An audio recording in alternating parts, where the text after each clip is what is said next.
So let's say one of the listeners decides, hey, this sounds like a very good plan. I want to buy an aircraft and lease it to an airline. How would they go about doing that? Look, yeah, establishing an aircraft leasing company is not easy. You need scale and scope first and foremost. But many have tried it even on a smaller scale, and this is where debt leverage comes into play. Even though you're talking about capital assets that are new prices are often in the range of $50 to $120 million per aircraft, or even on the used side for 10 or 15-year-old aircraft can be anywhere from $15-20 million up to $40 million. The first relationship to foster would be with lenders.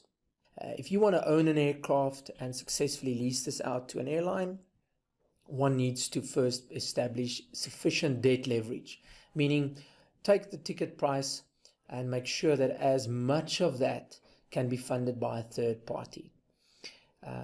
This is called your typical equity leverage. Try and reduce the size of your equity check to the minimum, so that if you have an investor pool behind you of, let's say, 50 or 100 million US dollars, you can actually go about, and instead of buying 1 or 2 aircraft, you can actually acquire 10 aircraft by putting in $5 million of equity into each single transaction and leveraging it up with debt. So many companies in the world have done this very successfully. The hub of aircraft leasing in the world today is really Dublin. Also a little bit out of Singapore and Hong Kong, out of Asia nowadays.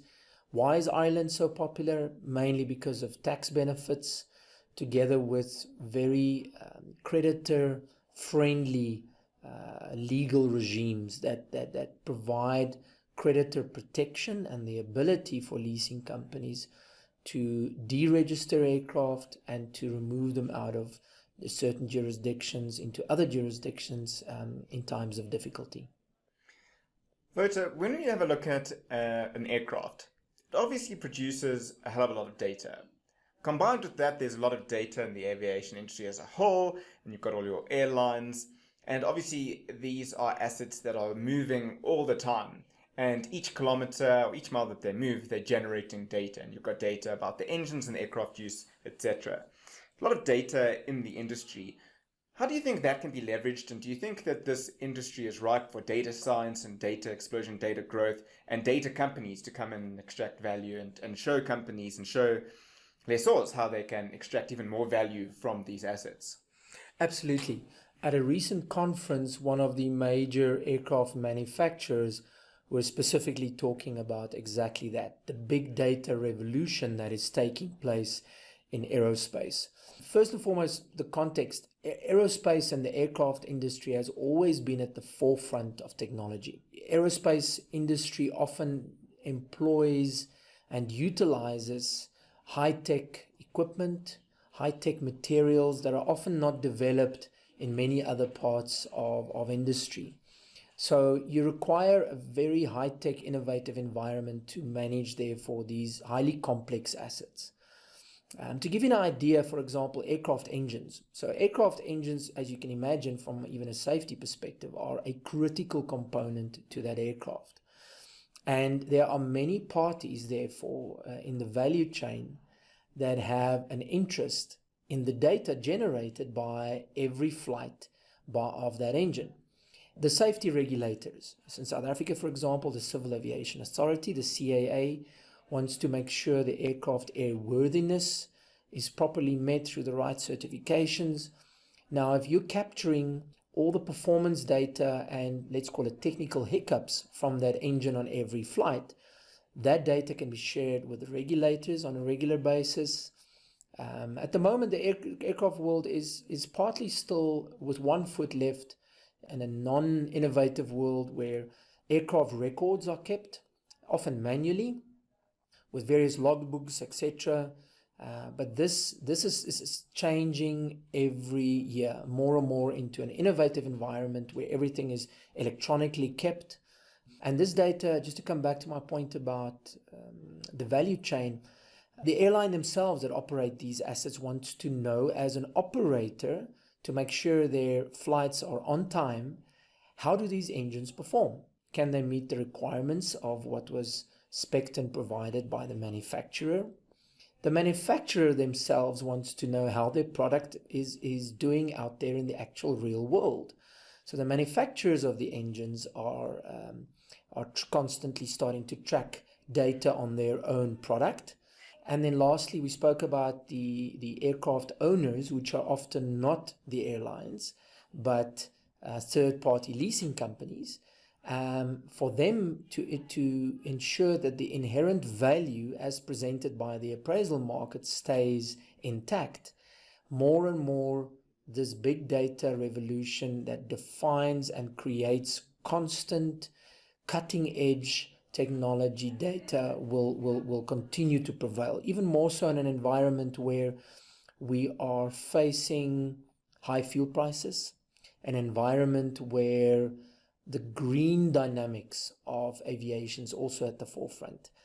Because remember, aircraft still produce CO2 and emissions, and the better one can manage data around those aspects, you even have the green world as such more and more becoming interested in big data generated by flight data, engine data, and everything in between. I mean, if you apply your mind, you can see there's a whole world that is about to explode.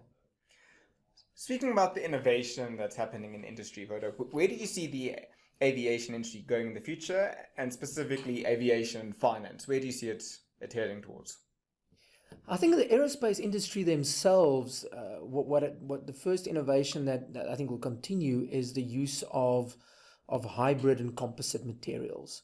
These are newly developed materials used on wings, landing gear, on engines that are truly cutting edge in terms of weight reductions, the ability to withstand forces, various forces of nature such as heat, temperature, altitude, wear and tear. And that will continue to evolve. A lot of the advances we see today is, for example, composite wing technology, composites being used inside aircraft engines that make them lighter, more efficient, more robust. We'll also see, the constant pressure for something like, people have spoken about electric cars, and is there something like an electric aircraft coming? There's one or two players in the industry that's starting to get their feet wet with 10, 15-year plans to bring to production some of these, what would be completely quiet, fuel efficient aircraft. It's sort of at that point, like most new innovative technology, the cost of this today doesn't make any commercial sense, but the pioneers out there will continue to push, and those pioneers are the ones, as we've seen in the IT industry and other areas, will continue to drive these innovative ideas to put them to actual market testing over time. And that will revolutionize many parts of the industry. Thanks so much, Wouter. I'm sure there are going to be a lot of questions about this podcast, and I'm sure we're going to have you back. But thank you so much for your time. That is fascinating to hear who actually owns these aircraft, how they're financed, and how these leases work, and where the future's going. And especially if you have a look at guys like Elon Musk, I think the aerospace industry is just ripe for innovation. And it's almost got a nice imaginative feel to it. And that's certainly something that I think people still, while they enjoy flying so much. So thanks so much for joining us and for being with us today on this podcast. My pleasure. Thank you very much for having me. If you have any questions for Wouter or myself, please email me at matthew@financialmodelingpodcast.com. Thanks very much for listening, and be sure to tune in next time.